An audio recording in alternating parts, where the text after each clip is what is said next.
Most web users are quite proud of their search skills, and they're an independent bunch as well. If they can find something on their own, they will. But when people can't find the answer to their questions, they usually ask someone who knows the answer. They turn to online communities, tech support teams, and other authoritative sources. Because communities and authorities hate answering the same questions again and again, it's become a normal practice for websites and posts to have a list of the most common questions and answers. These are called FAQs, which means frequently asked questions, and I'm sure you've seen them just about everywhere on the internet by now. FAQs are actually precious gems for SEOs.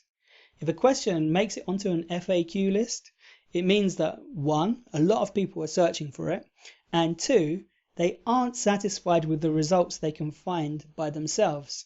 Otherwise, they wouldn't be asking the question to authorities and communities. Finding FAQs can be a tough job. There's no standard place to post an FAQ on your site.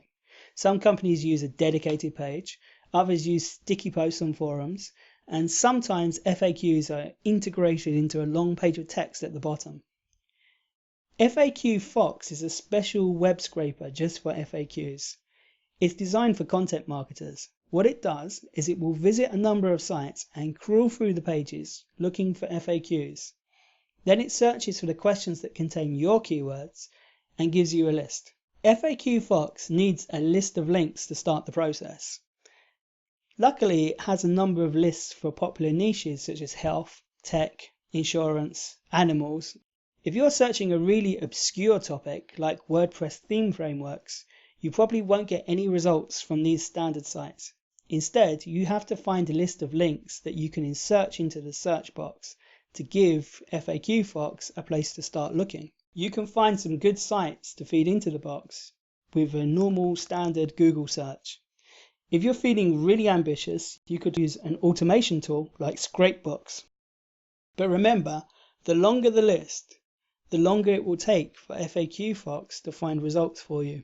Let me demonstrate how I can use this tool to find some new ideas for my keyword list.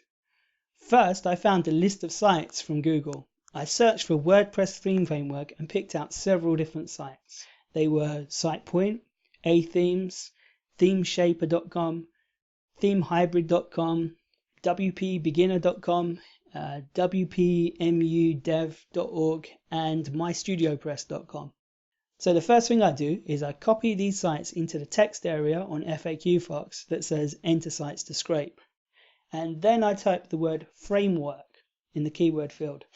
I don't use a full keyword like WordPress framework because most of these sites are focused on WordPress already.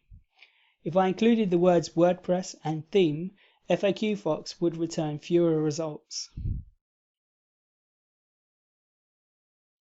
Okay, now let's have a look through the list of questions that FAQ Fox found and pick out some ideas for keywords.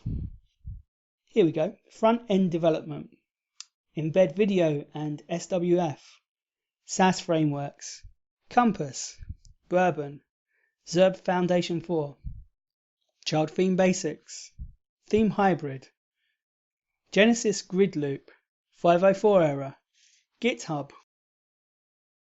There are hundreds of other keywords buried in the results. I only chose a few to prove the point. Most of these are supporting keywords. On their own, they don't fully belong to the WordPress theme niche. For instance, SaaS is one of these examples. It's a tool like Less. In other words, it's a tool that developers can use to program style sheets more easily and more productively. And it can be used with almost any CMS or website. So it doesn't belong specifically to WordPress. But WordPress theme developers are interested in this topic. So if I include these words in my content, I will attract more traffic and more related traffic as well. So the article will be a better one. It will cover important information that our audience wants to know about. Twitter has become the major site that people use to make short posts on any topic. Often people ask questions and get answers through Twitter, or they might just post their thoughts, discoveries, or ideas on any topic. Although tweets are very short, they can still be a rich source for keywords. There are lots of ways that you can use Twitter for research and marketing, but right now we're focusing on keywords and I'm going to show you the simplest method. Twitter has a built-in search engine that allows you to search by keyword or hashtag. A hashtag, if you don't know, is a word with a hash symbol. People use it to tell Twitter what their post is about, and they also use it to create ad hoc chat rooms and social groups.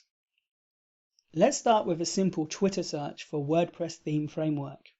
Twitter is a great source for recent news and data. Looking over the tweets, I can see that a number of them are announcements for new WordPress themes. I'm not really interested in these themes for the content I'm planning, so I'll skip them for now. There are some links to articles. If I had more time, I could visit these and look for more keywords, but for now, let's look for keywords inside the tweets. Here are some that I can see: bridge, redux, beans, understrap, template toaster, bootstrap, and there are others as well. What's more, Twitter is always changing. It's updated very, very frequently. In fact, a couple of days ago, when I was preparing notes for this webinar, I had to look at some of the other tweets that were on at that time, and I found different keywords.